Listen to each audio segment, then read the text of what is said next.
Sir பால்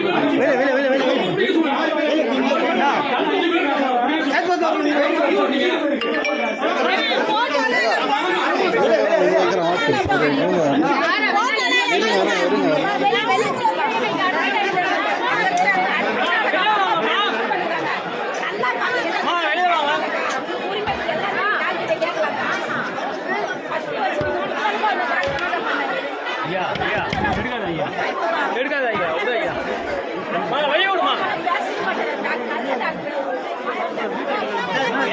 என்ன sir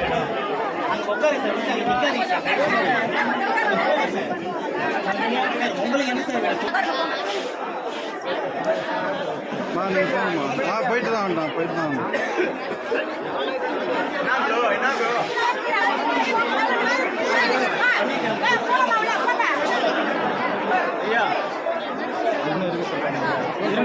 யார் யார்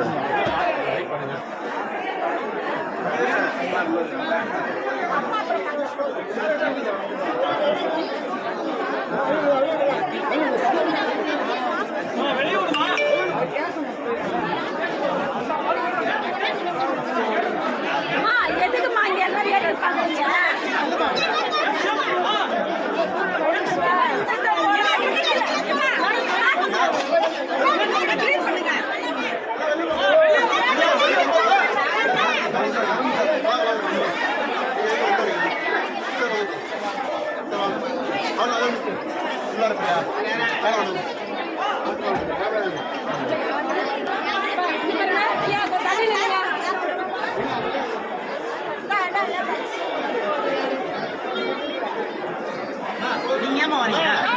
நீங்க வெளியே போங்க, வெளியே போயிடுங்க. நீங்க வெளியே நில்லுங்க. சார் சார் உங்களுக்கு என்ன சார் சார் என்ன சார் வேணும் சார்? சொன்னதான் சார் வீடியோ எடுக்காதுன்னு சொல்லிட்டாச்சு. ஏன் தலை எடுக்கக்கூடாது? எடுக்கக்கூடாது. நீங்க என்ன சொல்ல முடியாது. நான் பிரஸ் நான் நீங்க சொல்லவே முடியாது. அதுதான் சொல்றேன். கேட்க கொஞ்சம் இன்னொரு 5 பேர் இருக்காங்க. அவங்க எங்க கிளம்பணும் கண்டுபிடிங்க. அதுதான் இல்லையா? அப்ப அது நான் அதிக வேலை கிடையாது. அதே வேலையா? உங்களோட வேலை தானே சார். அதே சேர்த்து எடுத்துருங்க சார். சார் அதிக போய் உட்காருங்க சார். ஏன் சார் நிக்கிறீங்க? சார் இது ஐசி வார்டு சார். இது சென்னை பெருங்களத்தூரைச் சேர்ந்தவர் விக்னேஷ். இவர் தனது தாயாருடன் கிண்டி அரசு மருத்துவமனைக்கு இன்று காலை 10 மணி அளவில் வந்தார். விக்னேஷின் தாய் 1 வருடமாக புற்றுநோயால் பாதிக்கப்பட்டு வருவதாக கூறப்படுகிறது. கிட்டத்தட்ட 3 மாதங்களாக கிண்டி மருத்துவமனையில் விக்னேஷின் தாய் சிகிச்சை பெற்று வந்துள்ளார். இந்த சூழலில் இன்று முறையாக மருத்துவம் பார்க்கவில்லை என விக்னேஷ் தகராறு செய்துள்ளார். அவரது தாய்க்கு சிகிச்சை அளித்துக் கொண்டிருந்த புற்றுநோய் சிறப்பு நிபுணர் மருத்துவர் பாலாஜியிடமும் வாக்குவாதம் செய்துள்ளார். ஒரு கட்டத்தில் ஆத்திரமடைந்த விக்னேஷ் மறைத்து வைத்திருந்த கத்தியால் மருத்துவர் பாலாஜியை இடது பக்க கழுத்தில் 2 முறை குத்தியுள்ளார். இரத்த வெள்ளத்தில் சரிந்த பாலாஜியை சக மருத்துவர்கள் மீட்டனர். அங்கிருந்து தப்பி செல்ல முயன்ற விக்னேஷை பொதுமக்கள் மடக்கி பிடித்து கிண்டி போலீசாரிடம் ஒப்படைத்தனர். மருத்துவர் பாலாஜிக்கு ஐசியூவில் சிகிச்சை அளிக்கப்பட்டு வருகிறது.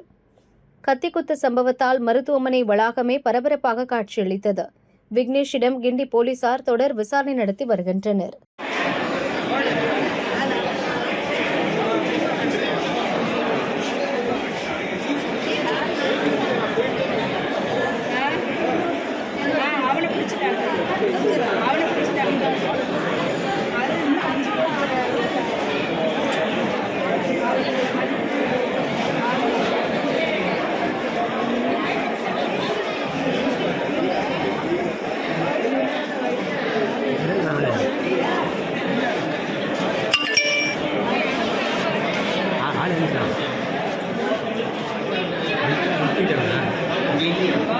தூங்கிட்டாங்க.